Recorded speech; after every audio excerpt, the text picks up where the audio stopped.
question for you is, you talk about taking bold action. Will you file legislation and seek co-sponsorship that will recognize the medical legitimacy of supervised injection facilities, modify crack house statutes, and convene relevant federal entities to expedite the legalization and funding for supervised injection facilities nationwide?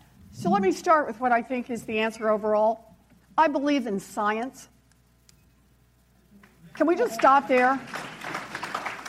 And I believe that when we have proven ways to bring down either the harm caused, as in connections with HIV/AIDS, for example, because of the dual use of needles, multiple use of needles, and there are ways to deal with that, for example, needle exchange, then I support it.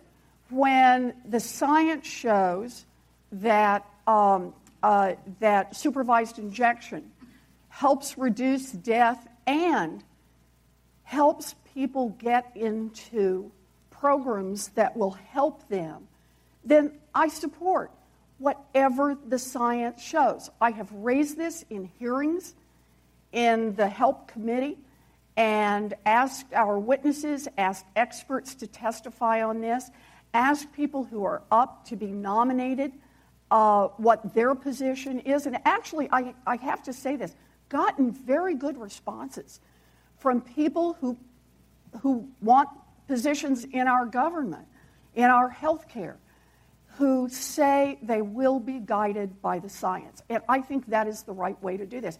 I will keep pushing on this and keep pushing on this and keep pushing on this. And if you don't believe me, call the head of the FDA because I talked to him about this. So I'm going to stay on this. Okay. It's very important. Thank you. Okay. And maybe come to the center. We have the microphone coming right around.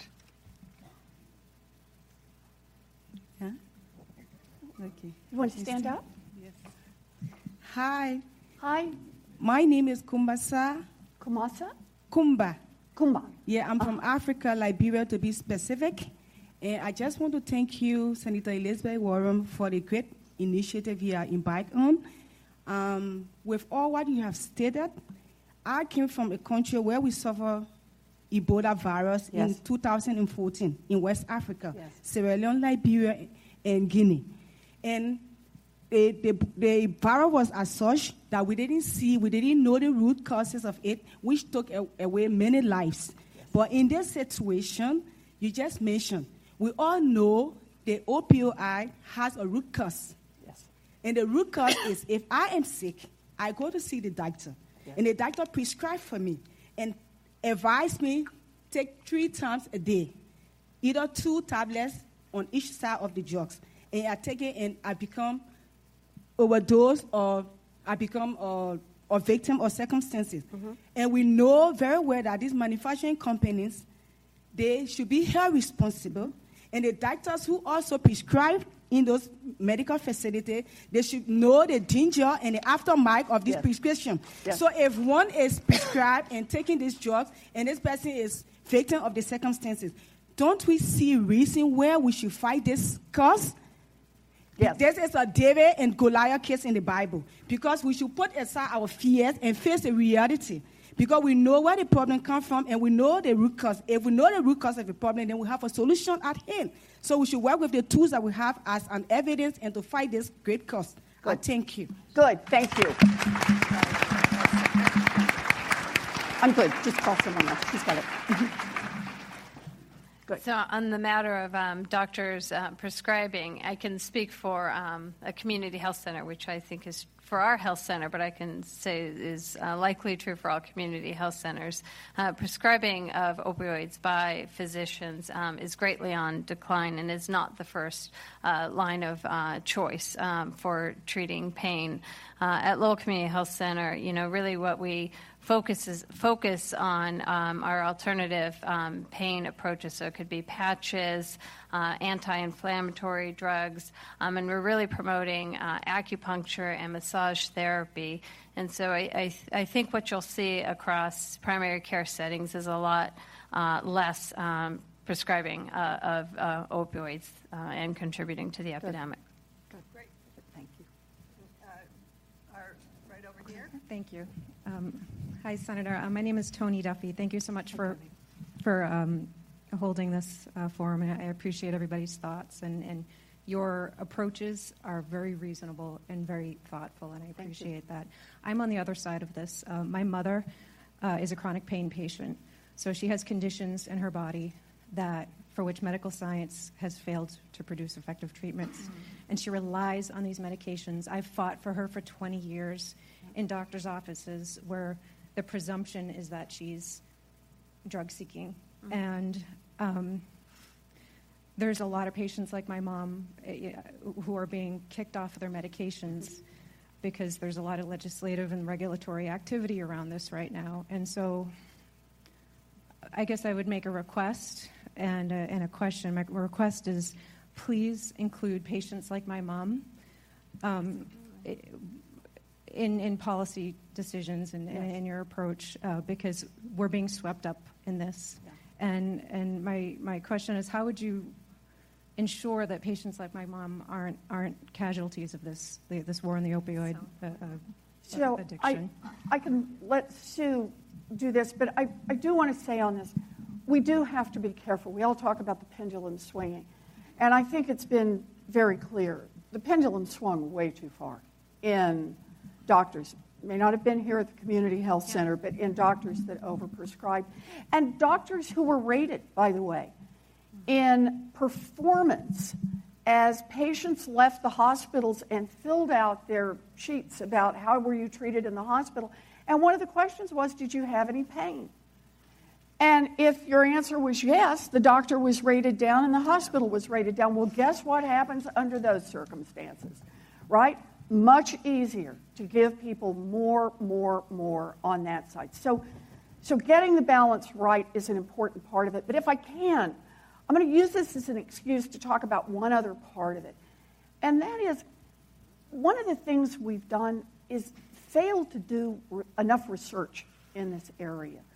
You know, you talk about, Sue, about how you're trying to use alternative ways to deal with pain. Frankly, I just don't think we have put enough investment in NIH to do the serious alternatives testing, find out what works, try new approaches that are not opioid-based. Right.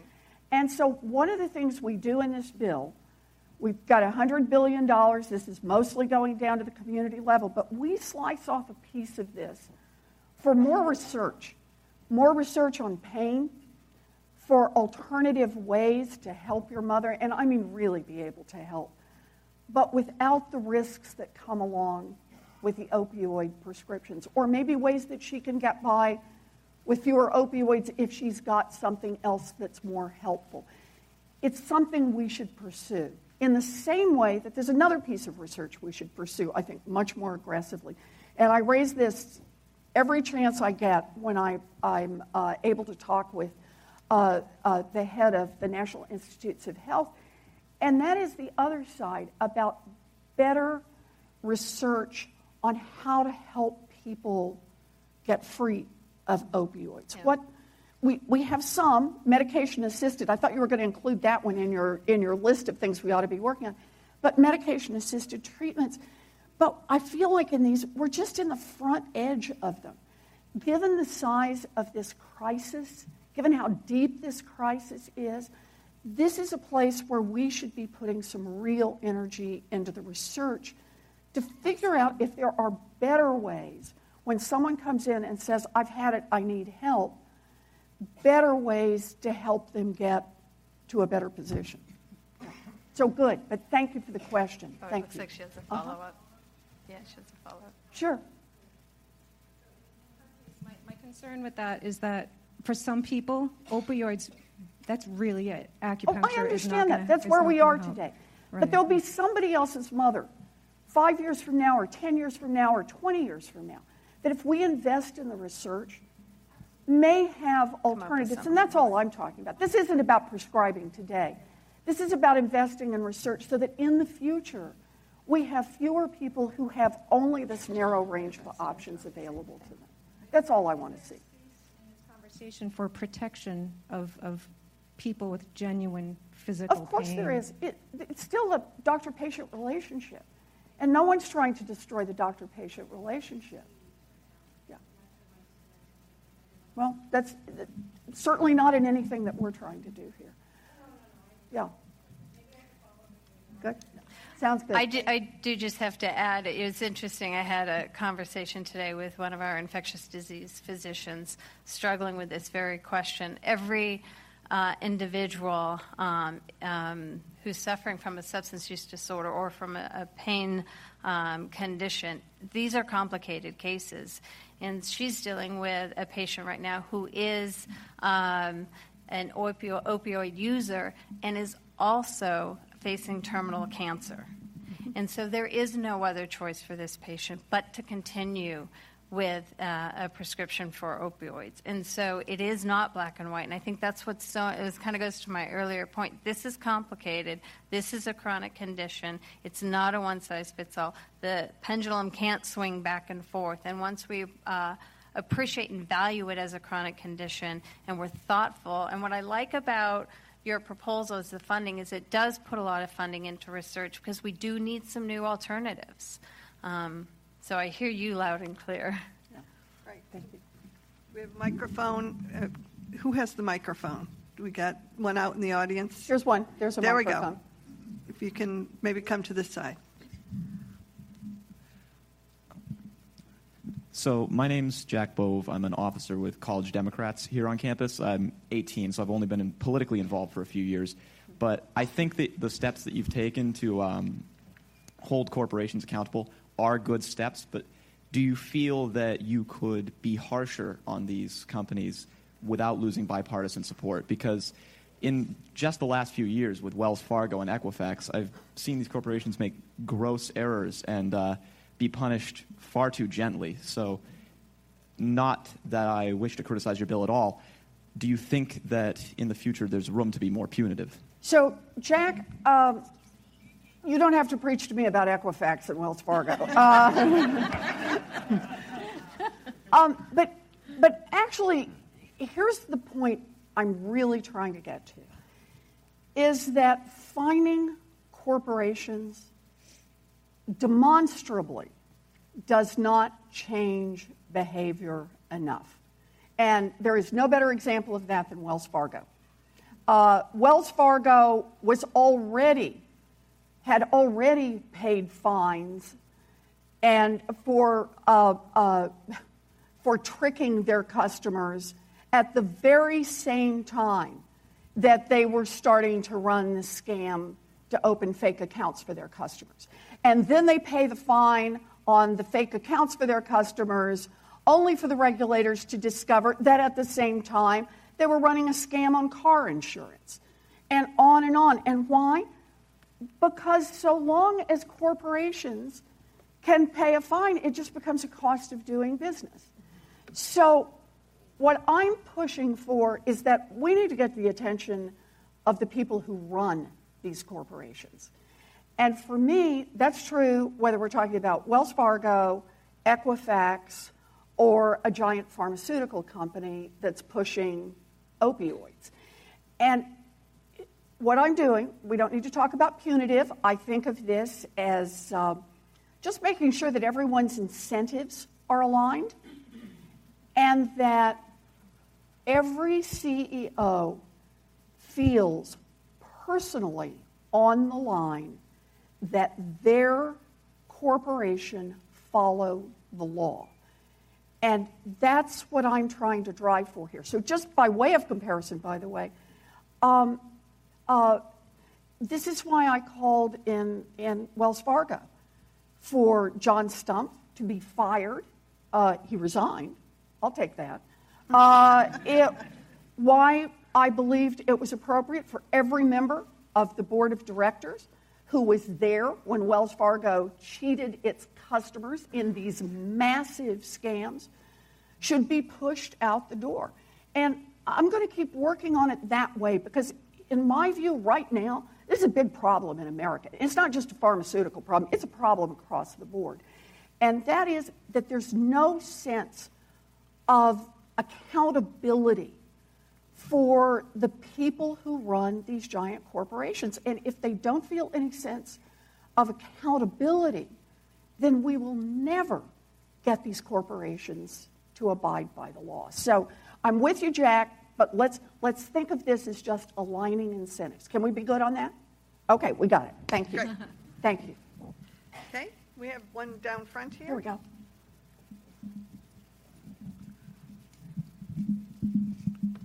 Oh, hi. Thanks. I'm Paul Reese. I live in Lowell, but I'm actually moving to Vermont, so we need to talk. There we go. You guys are trading out, right? So just to follow up on that question and with accountability, is there something in the bill, or would you consider a windfall profits tax that could also help fund the bill on for pharmaceutical companies that have profited from these? Let me put it this way. It's certainly something, as we talk about the funding, because this was the question we started with Charles, right? About funding. I'm open on different ways that we might fund this, and funding it from those who made the biggest profits off this crisis is certainly something we should look at. Thank you. More questions. You have a question right down front. My name is Robert. Hi, Robert. I lived in Georgia a couple years ago. My question to you is, how would you get southern states? A lot of my area of the South, where I came from, people are scared of large government coming in. That sounds like a terrifying experience to them. How would you tackle the opioid epidemic in those regions as well? So it's a good question, Robert, but I see the success of our community health centers, not just here in Massachusetts, but they are now growing all around the country.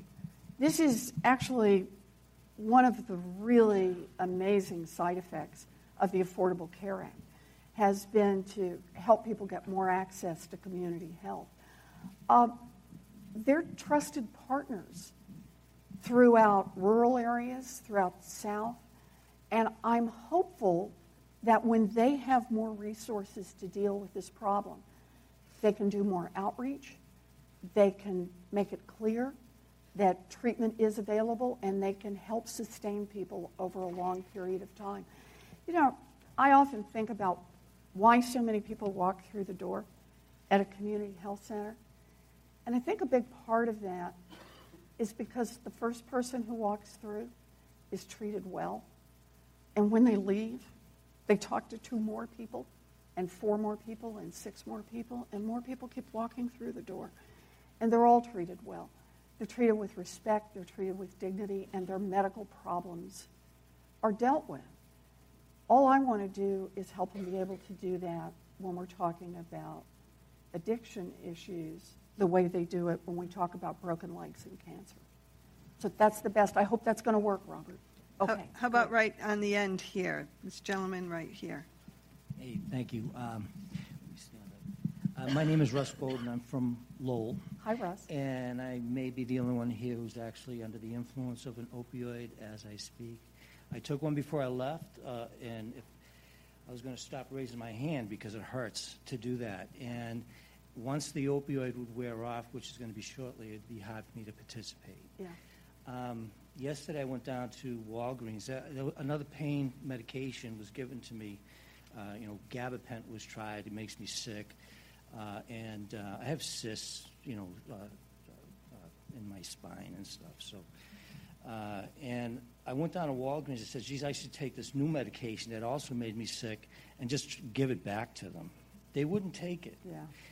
If I can you can get your oil changed, and a mechanic will take back your oil, but the pharmacy won't take back the medication they just gave you yesterday, 2 days ago, whatever. Oh, no. And so you have to go to the police station, or you can go to our place on Plain Street.